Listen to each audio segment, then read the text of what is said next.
All right, we're on the air. Welcome everybody to the October 3rd work session. It's our first work session in the new City Hall. And you see us sitting at the new dais. Although this will change over the next couple of weeks because we have a less formal table in the back to sit around. Probably no one else on City Council remembers that was the way work sessions happened until we had to give up our separate conference room about 5 or 6 years ago for this space for engineers for the SAFE project. But we used to have a separate room with a conference table, and that's how we did the work sessions. And so I, for one, am looking forward to getting back to that setup, of not always being at the dais. But anyway, it's exciting to be in the new City Hall. We hope everyone will come out on Friday to help us christen it. And with that, I will turn things over to our Public Works Director, Peter Passarelli, to talk about the tree board. Thank you, Mayor Beatty and council members. I am Peter Passarelli, the Public Works Director, and I guess I feel sort of important tonight because I get to do the sort of inaugural presentation to council in the new chambers. I should have brought a bottle of champagne to crack against the side or something. But I'm here tonight or this afternoon to talk about tree board, give an update to council. I think the last time we did this was last October, early October. And since then, we've had a couple changes. Over the last year, we went through and did a recruitment and brought on 2 new tree board members, Cameron McCone and Ashley Lookenhouse. And we've had several meetings with the new tree board since then, and things have really gone well. I will say I wanted to mention Kathleen, Gina, Lee, John, and Alexis. They've really been the core of our tree board over the last 4 or 5 years and have been really instrumental in helping us develop our urban forest management plan, working on our public tree code that we adopted back in, I think it was 2020, November 2020, and then follow up with our private development and non-development tree code for residential last May. And they've been all part of that and have been really supportive and helpful. And Cameron and Ashley both are looking forward to working with them into the future. And we have started to have in-person meetings back at JCB. And we had those meetings in, I think, August and September. So I wanted to talk a little bit about what we've done over the last year since we last met, some of the things that we've done. I wanted to point out that it was the 7th year that we received Tree City USA designation. So we did receive that back in January or February for the calendar year 2022. We've been applying that, I think, since 2016. So 2022 is the 7th year when you count 2016 that we've done that. And prior to that, we hadn't been in Tree City. So 7 years in a row. The 4th year in a row that we've received a tree growth award. So we'll talk a little bit about that later. But that just sort of shows that our tree urban forest program is growing. And then last year, I mentioned that we did, adopt our private tree code.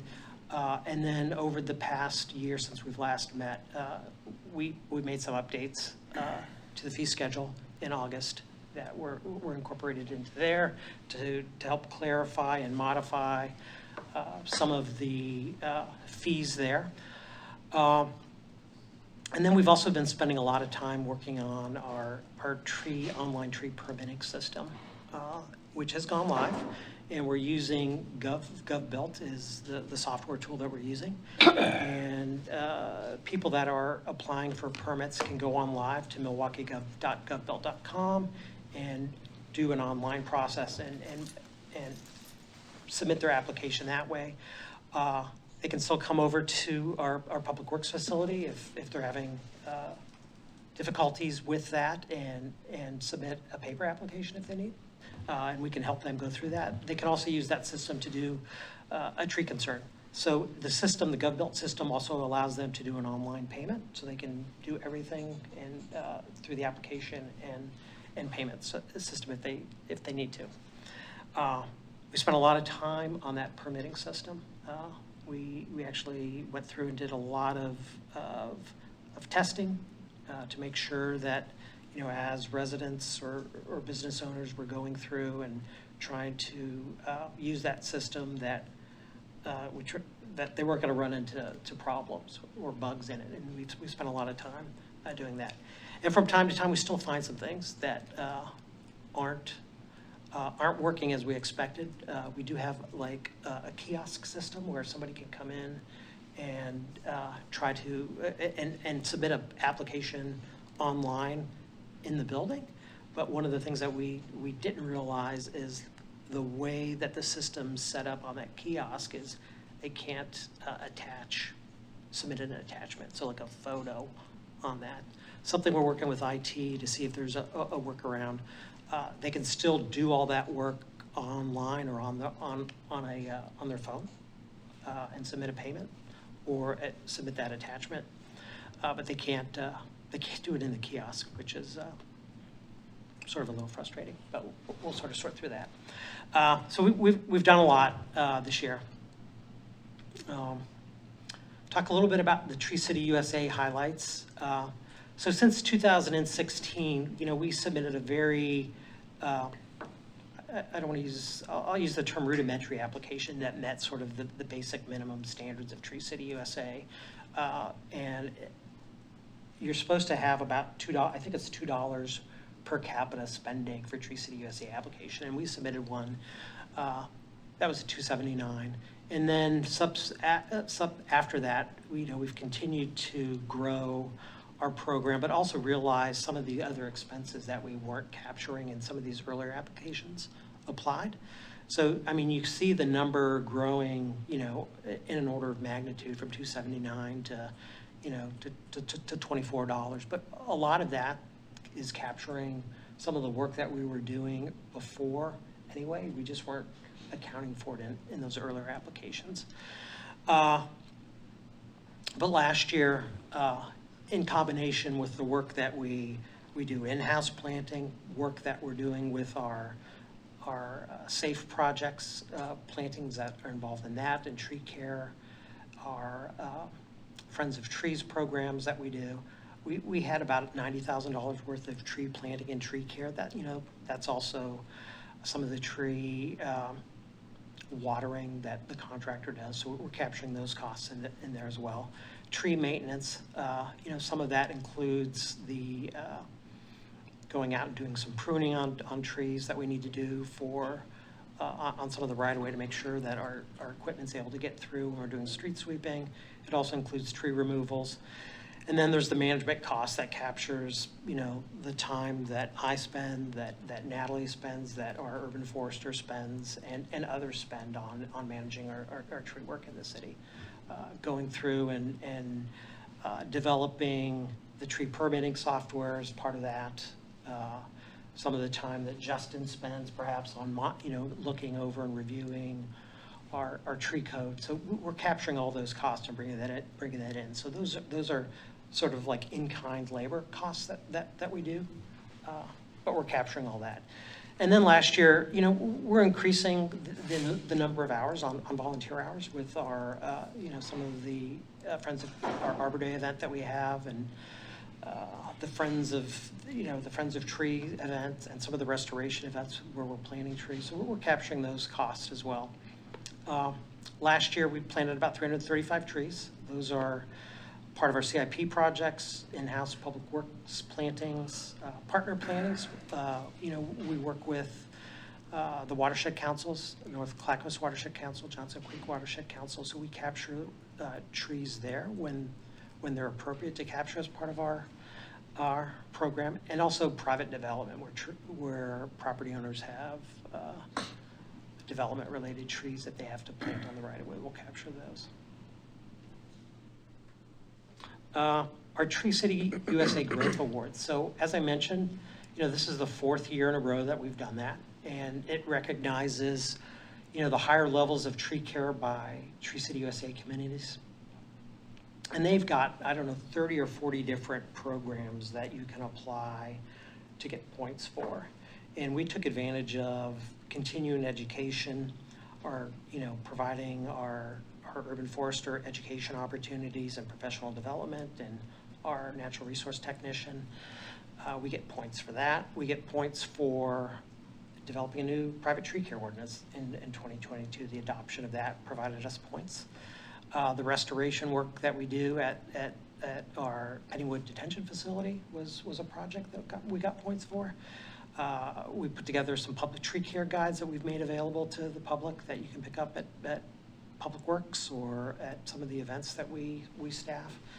And then having a tree event or tree festival, Arbor Day combined with our Friends of Trees event, we get points for that. And those were sufficient enough for us to get that Tree City USA Growth Award. And I think they look for about 10 points total to gain that growth award. And that's a very recent picture of Natalie from the Sustainability Fair a couple of weeks ago. It was great that she was there. That is? 17 trees given away that day. Okay.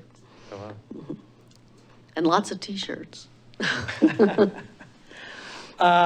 Ongoing projects. We continue to work on outreach and awareness of our private residential tree code. We've been working on updating our reference lists, tree plantings. We're getting ready. We're just in the process of starting our Tree City USA application for 2023, and the Growth Award, we'll apply for those as well. We do have our leaf drop coming up. I wanted to mention every year the city at our Public Works facility on Johnson Creek, 6101 Southeast Johnson Creek Boulevard, we offer our leaf drop. So residents that have a Milwaukie utility bill can come in and bring their leaves and drop them off. We've got 5 Saturdays scheduled this fall, starting November 4th. And ending December 16th. There'll be some information online on our website soon, and I think in the next month's pilot, announcing that information. Continuing to work on our website updates, like I mentioned earlier, continuing to tweak our online permitting process that we have, trying to make improvements and trying to make sure that it's as simple and easy for everybody to use. I did want to talk a little bit about our Arbor Day event that we have coming up on Saturday, October 28th. We're going to hold the event like we did last year out in front of the old City Hall. It's going to be a combined event with our Friends of Trees. And this year we're going to be planting a Pacific dogwood. We do have a dogwood that's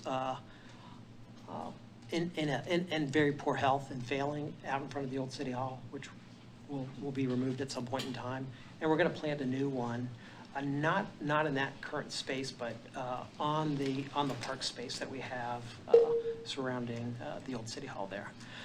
We're going to be doing a tree giveaway. We're going to have donuts and an Ask an Arborist booth. It's been a great event that we've had over the last, I think 5 years. We've held a combined Arbor Day, Tree City, or Arbor Day Friends of Tree event in the fall. And as a reminder, we moved our Arbor Day event from April into the fall because we've found that trees planted in the fall tend to get watered better during the fall and winter and into the spring, so they have a better time to get established as opposed to planting it in April and then having to struggle through some hot weather and lack of rainfall that we're seeing now in the summers. So our Arbor Day event coming up October 28th, our urban forester Courtney Wilson is in charge of that event, and she's been doing a great job getting ready and getting everything put together. So looking forward to seeing everybody out there again this year. And then I wanted to talk about some of the events that we have planned moving forward. You know, we continue to focus on community engagement. Our tree board has a big interest in that, and want to make sure that we're getting the word out there on our tree code, our tree care, and, you know, proper maintenance of trees for property owners. One of the things that we're doing as well, we've got some events planned with Friends of Trees that aren't necessarily going to be focused on tree planting, but actually doing some tree maintenance, tree care, educational events. So we've got that put together in one of the contracts in the contract that we have with Friends of Trees, and more to follow on that on when we'll do that. But we're going to continue to do tree permitting updates, tweak some of the things we're learning as we go, as we see more tree permits come in, both development and non-development side. We're seeing things that we want to come back and maybe clarify or make simpler for people to understand. So there will be some tweaks to our code. I think in December, we're scheduled to come back with some updated code language that we had discussed earlier this year, I think in August. So we're going to coming back with that package that's clarifying and making it simpler for those to follow. You know, we've been working with the planning department on their climate equitable communities and looking at those commercial tree requirements. I see that there's some work there that still needs to be done. And we've been working on updating the public works standards with engineering to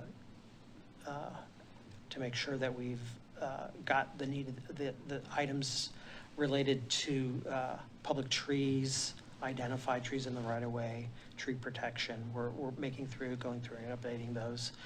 And then the tree board, you know, has this desire to start a heritage tree program. So we've been talking about that and putting together a plan to develop that heritage tree program.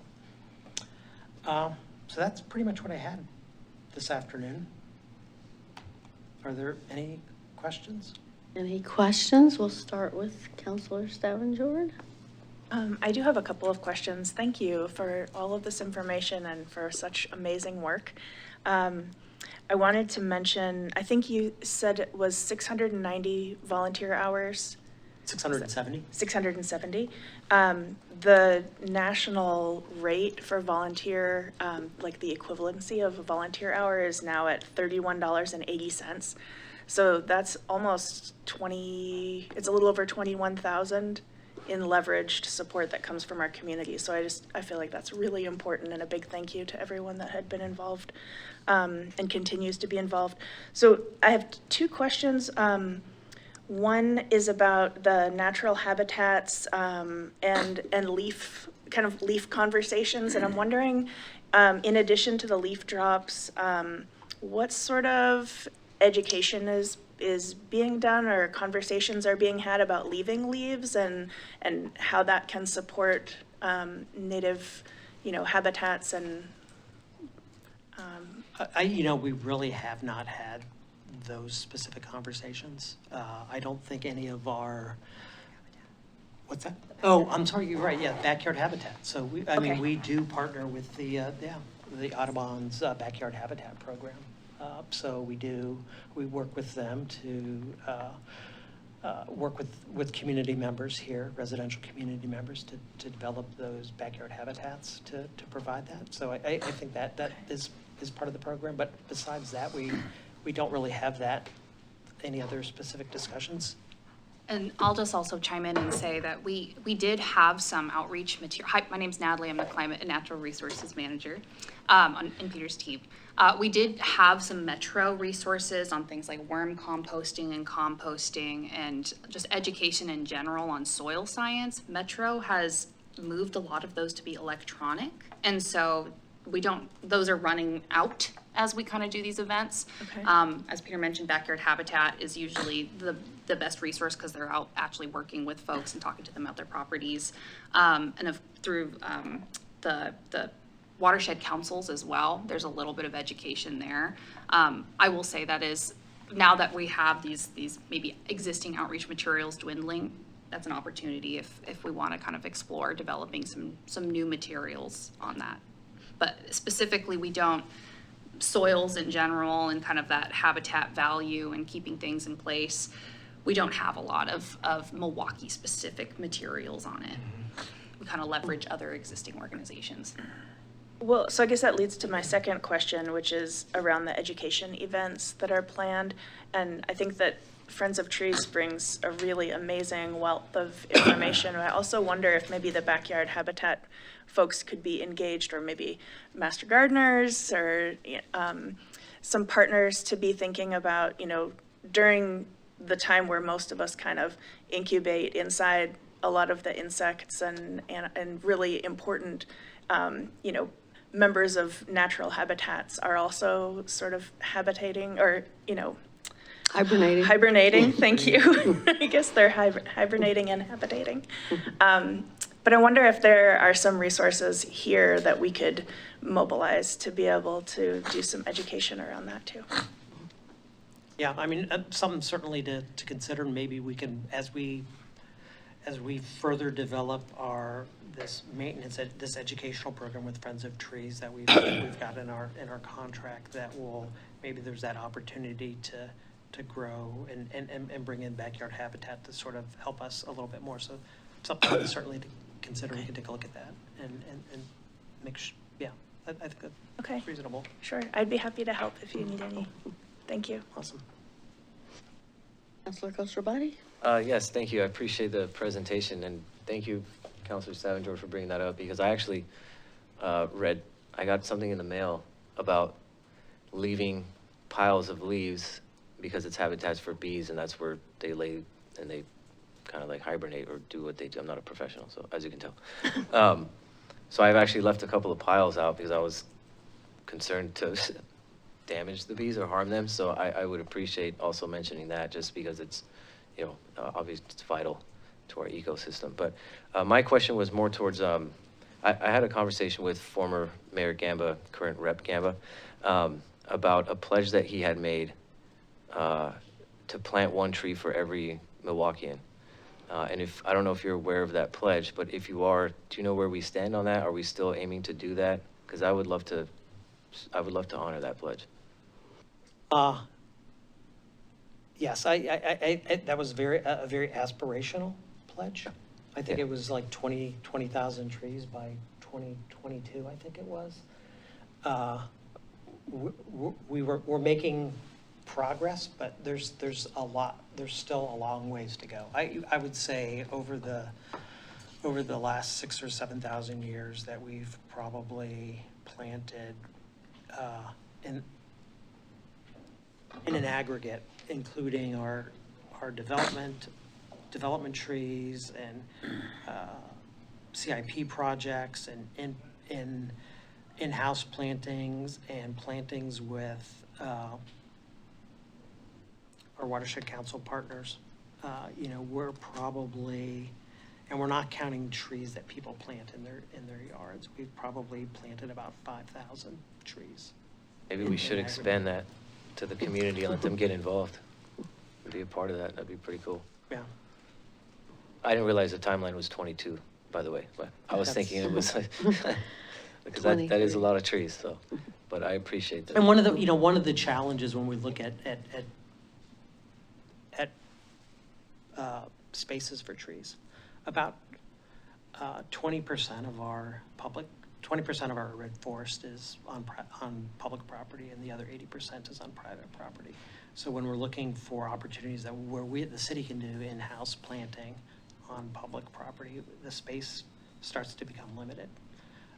So we do want to work with our community and residents and promote tree plantings on private property as well. And we do that with our Friends of Trees events, because it is an event where we do both public and private tree plantings.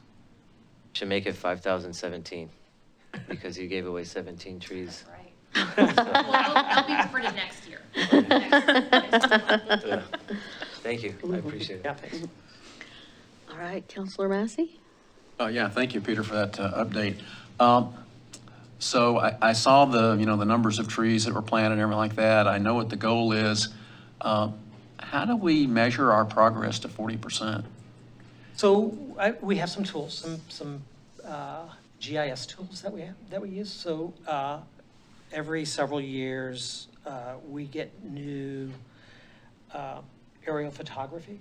And one of the tools that we use, they have LiDAR, which is, I can't think of what the acronym stands for, but it's, I think, a low, and I can't remember what it is, but we use this LiDAR data that allows us to pull out the canopy coverage and pull that out as a separate layer. And then we can use that and determine what percentage of our canopy exists within the city of Milwaukee and use previous LiDAR data to make that comparison. When was the last one done?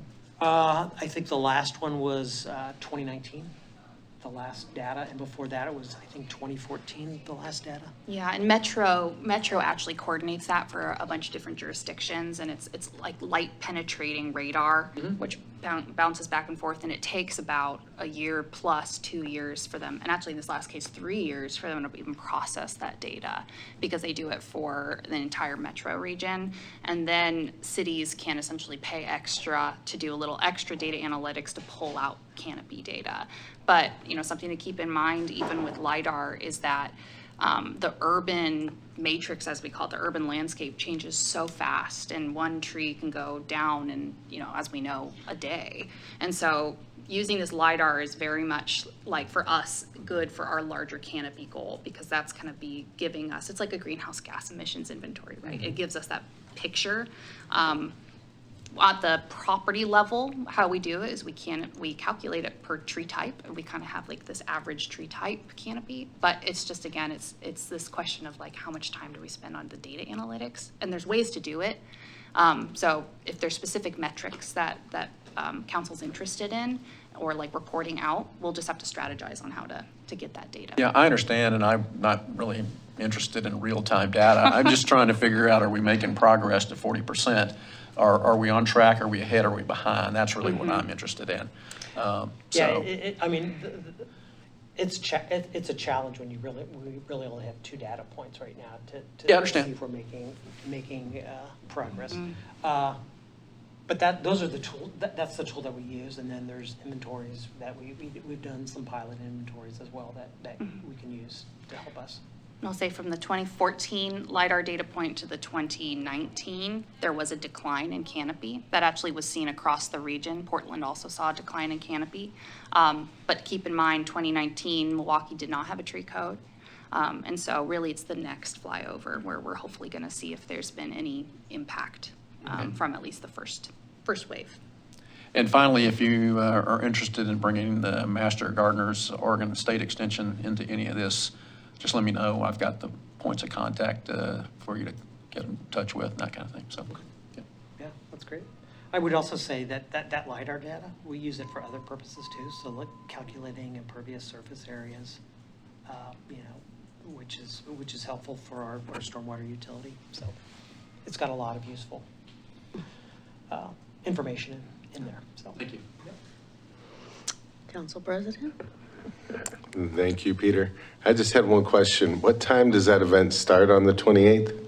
9 a.m. 9 a.m. That is the 9 a.m. official Friends of Trees planting event time, I believe. So Courtney, our urban forester, she's kind of coordinating this event.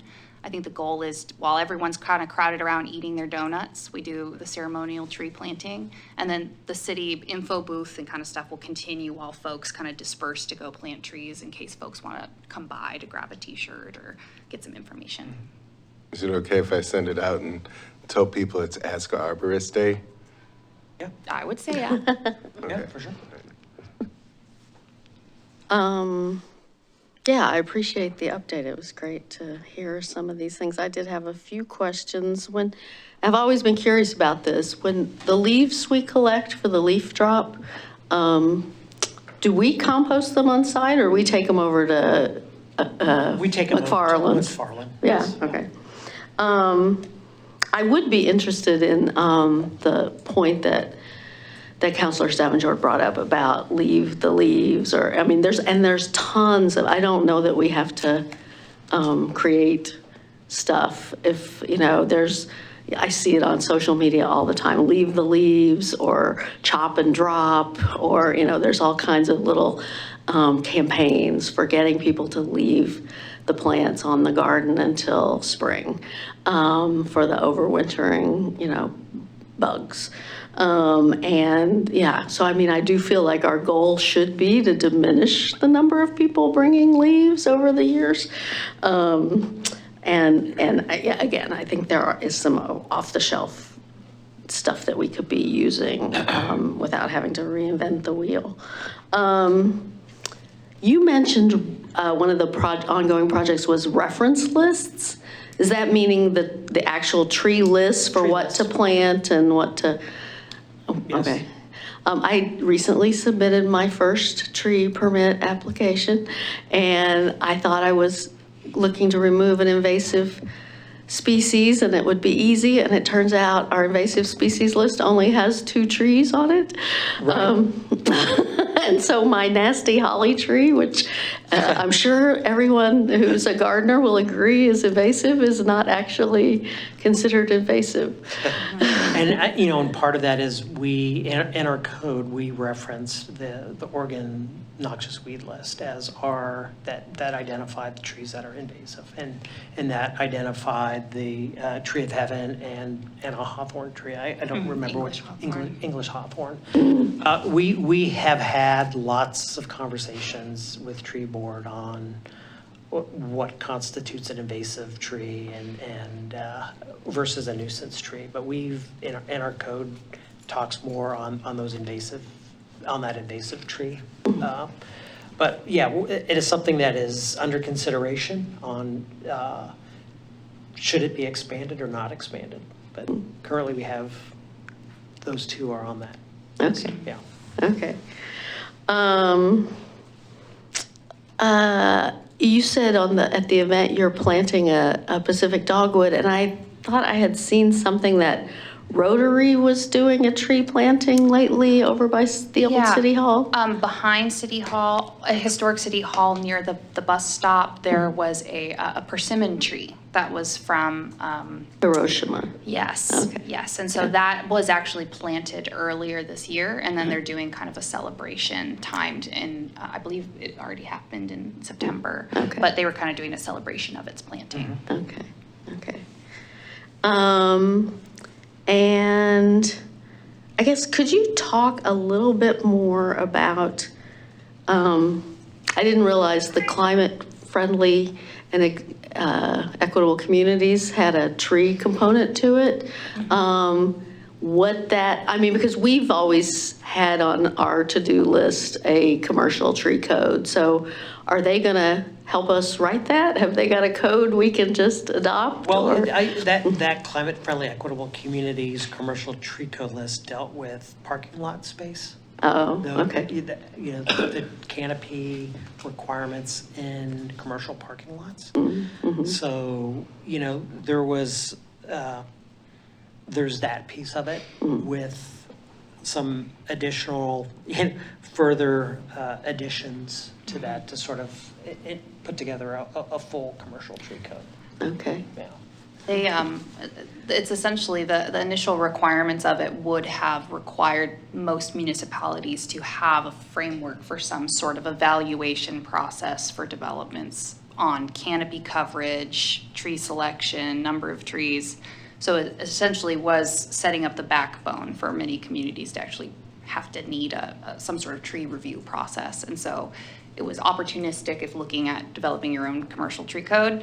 But it was one of the first eyebrow raising things for it, just knowing like, wow, that's more work, I think, than they're than they're thinking.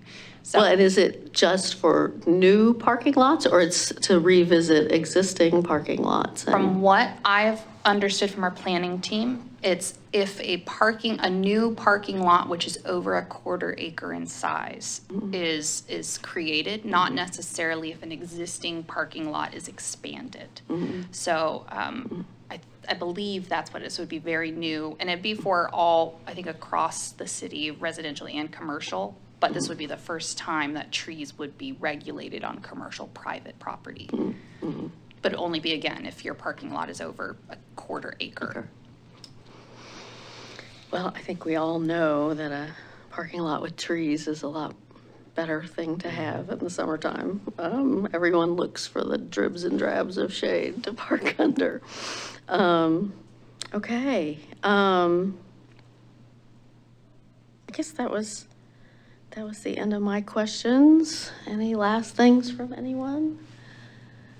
Well, thank you, guys. That was very, very informative.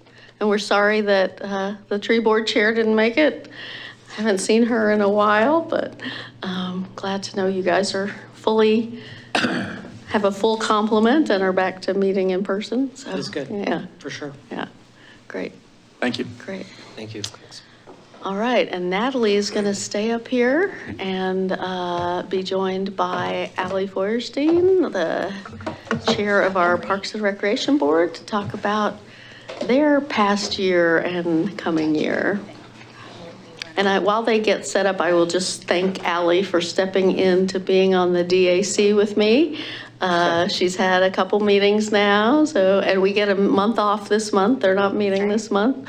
But it's been great to have her joining that. Sure. Thank you, Mayor Beatty. Thank you all for having me this evening.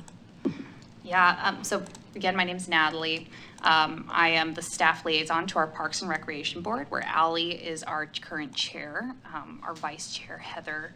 I'll run through kind of everyone's names, but we did have a recent kind of shifting of the not elected official leadership within PARB, but that's for an exciting reason. So I'm just going to give you a really brief overview of just kind of some of the things that PARB's been working on recently, and then just also giving, again, just a really brief overview of what PARB does.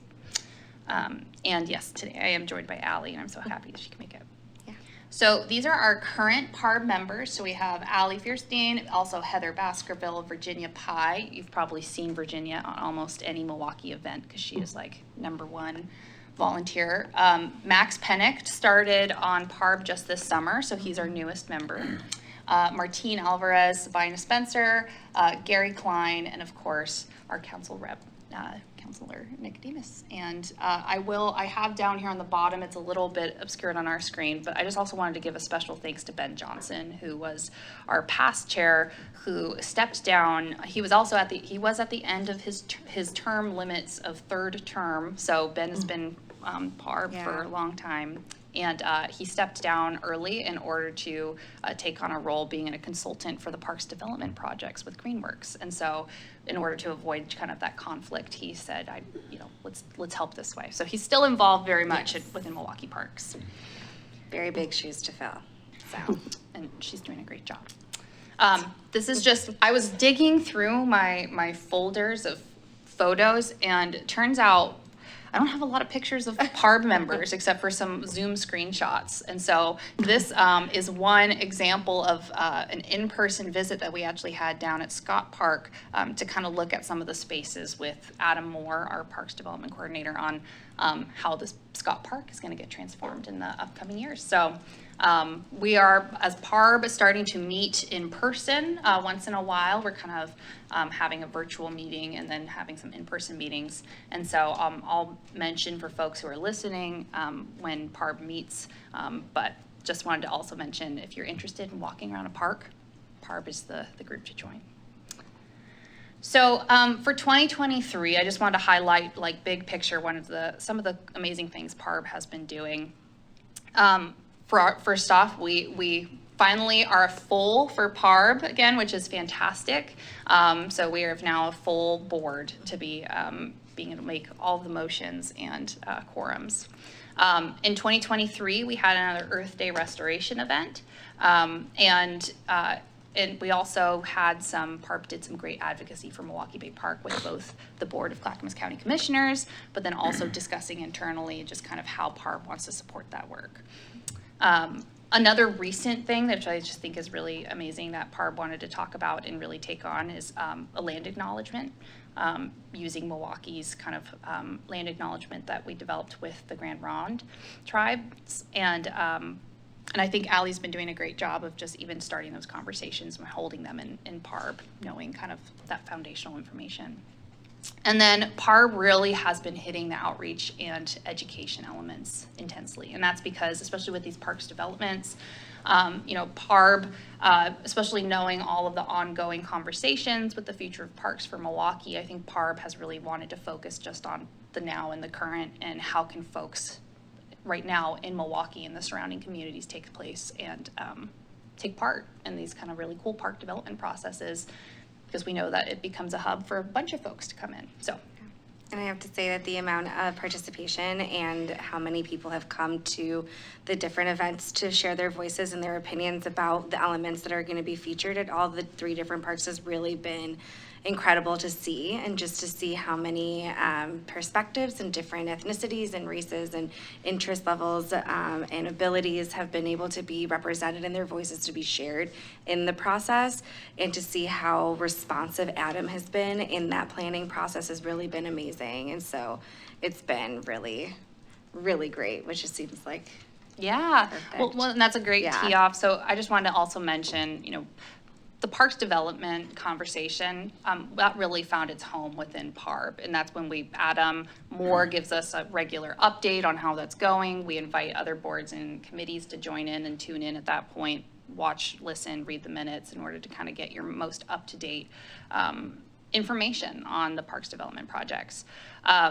I think this is also a really great opportunity for community members like PARB to provide feedback back to staff within a kind of a scheduled format. And so PARB has brought up some really great considerations. We've had talks about kind of even things around like the heat of surfaces, community gardens we started touching on. And a lot of these overlap with PARB's adopted goals, which I presented to you last year, which PARB decided to keep the same goals, which are really focused on things like equity and inclusion, PARB administration, but then also like how do we keep track of all of these goals, and how do we make sure that we're touching on outreach and education and equitable outreach and education within our PARB meetings. And Adam's work has been able to really tie into that well, because Adam's been very conscientious in collecting that data, so then he can bring it back to PARB to have those conversations. And I'll say PARB too has been great in being like the #1 volunteer coming to some of these events and helping Adam. So it's always great to have a dedicated group of folks who have been participating in them and having that background and interest in parks. And then I just wanted to feature here because I just think it's going to be such a cool event that on October 8th, which is a Sunday in Scott Park, there's going to be essentially an open house celebration. Essentially, if you just want to come see some really fun activities, I've heard there's quite the popular band Ants, Ants, Ants gonna be there.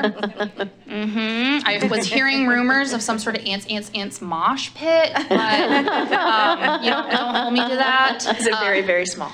Very, very small, tiny. And as well as some other really great just kind of activities and games, a button maker. PARB members are gonna be there tabling for that, or they're gonna be helping make buttons. It's just truly, one of my favorite parts about working with PARB is that we have so many folks from different professions and backgrounds coming together, each with their own expertise. Allie, if you wanna even talk about how your background aligns, it's pretty cool. Which background? The donuts or the best? Both of them. Science education and science donuts. education. Yeah. So I'm my background is in education. I'm a science teacher. Right now I'm the SEL coordinator for Gladstone School District. So I'm at a district position out of the classroom, but I've historically been a science teacher, specifically in biology, and I own a side business of making apple cider donuts. So unfortunately, this is like one of the only events that I'm not able to participate because I'm going to be at a pumpkin patch making donuts. So I was you're bummer. talking about it, and I'm like, oh, you're making it even harder, but sadly I won't be there. But I am really excited for this event because it is celebrating the 70% like design phase, and it is really exciting because I know how hard everyone's been working and how far along this project has gone and has been, and so just to kind of see it all starting to come and fall into place, it is really worth something to celebrate and to really to get out there. And it's supposed to be 80 degrees this weekend, so everything is aligning for us. So I know it's wild. Adam always gets sunshine and warm weather on his events, and I get hurricane level rain. So it's just one more data point, but and so yes, and I think that again, our PARB is just a great group of folks. We have folks from all backgrounds, all professions, all interests, and different levels of interest with parks participating. If anything, it's a great hub for folks to be able to ask questions around their experience with parks in Milwaukee. And they're an amazing volunteer body, and we're really privileged to have them. And if folks hearing this are really interested in coming to PARB, the next meeting is actually in person, and we're going to be doing a tour around Balfour Park as well as Bowman Bray, but we're meeting at Balfour Park. And in-person meetings are at 5 p.m. just to give a little more commute time. But otherwise, PARB meets virtually the fourth Wednesday of every month, and it's at 4:30 to 6. And if you want to join PARB, there's a link here. It's on board. And then otherwise, there's a bunch of resources. Reach out to me. As we know that we currently have we are part of the North Clackamas Parks and Rec District. So folks who have concerns with parks facility-wise are really encouraged to go straight to NCPRD to submit a facility concern. You can welcome and you can bring them to PARB too, and we just kind of takes a little bit longer, but we'll get them heard. And then, PARB questions can come to me. And then also if you have any questions for park development, Adam's there. I just want to thank also Allie for showing up and for stepping into the DAC role. That's another element that PARB kind of helps bridge between kind of the district advisory committee with NCPRD to our local kind of community interest within parks. And it's a heavy job to have, I know. And so I really appreciate both Mayor Beatty as well as Allie for trying to follow along in the conversation because it can take a lot. It's been fun. It's been fun conversations. So. Well, thank you. Great. questions? We'll see if any counselors have questions. I just have one question. Well, first of all, thank you. This is amazing. And my question is about the heat mapping that is being done in our region. So I serve on the Public Health Advisory Committee for the county, and in July, they were recruiting to have volunteers go throughout the 3-county region, but I was really excited to see that Clackamas County was finally getting some heat mapping. So I'm wondering if you're connected in with that conversation to get results and what that looks like in your planning. Yeah, for heat, I know, so I don't want to speak for Adam. I know that we've had conversations though as staff just around kind of climate resiliency and adaptation and how it plays a part in any development, let alone parks development, where it's going to be, like you're saying, really important when it comes to heat, because when it's hot outside and you don't have air conditioning, you probably are going to try to find somewhere cool and shady, and hopefully a park can serve that purpose. That's definitely why Adam has been working so hard and why there's been community interest in preserving trees when we're doing these park development projects. It's part of the conversation of things like water elements when it comes to parks.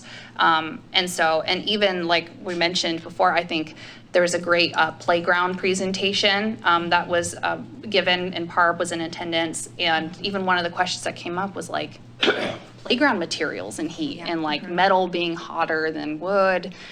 So it's definitely in the conversation for parks. I think the real question will become more of how does that heat concern pair with development, pairing with tree canopy and the other kind of strategies we have to reduce urban heat island effect, like pavement and things. And so it's definitely a part of this larger conversation that needs to be had. And at least so far, we've been definitely taking in those considerations when making park decisions. Hopefully that will be the same also with Milwaukie Bay Park, which will, I think, really be an important feature because it has that water access. It has it hopefully will have more tree canopy in the future. So it should stay part of the conversation. And one thing we were able to do in one of the park designs, there was, and sorry, we're doing 3 parks at the same time, so sometimes they get confused. I don't remember which one this one is. But I know that there was a big question about a certain tree that had been there for a long time, that there was originally no way we were going to be able to keep it, just with the safety distances and all of the regulations we had to adhere to. But it was at Balfour. Balfour Park, and luckily we were, and by we I mean Adam and Ben's team was able to figure out a way to manipulate the design so that we can keep the tree. So we saved a tree, and we're going to have shade at the park, and that way that's one way that we really have been trying to not only keep the tree and save the tree, but also provide that canopy and that coverage, and the shade is exactly what you're speaking to. Wonderful. Yeah. Well, I'll keep an eye out for that information when it's published and send it your way. I hope that there are also some parallel conversations around the hub's work coming forward in this year, just in terms of building more places of resilience for communities when we have any type of inclement weather, but especially heat. Yeah. Thanks. Of course. I don't have any questions. I just wanted to thank you for the time and devotion you have to this, and obviously Natalie, the work you've done and what Adam's done, and as an Adam, I appreciate his him holding our name strong, so thank you. And I would like to know more about your donuts, because I do consider myself a donut connoisseur. Yeah, come check me out at Frog Pond Farm in Wilsonville. There every weekend for the rest of the month, yeah. I'm gonna have to just flip a coin now too. Appreciate it. But yeah, just to highlight the work you guys have done, I really do appreciate it. It's not going unnoticed. Thank you.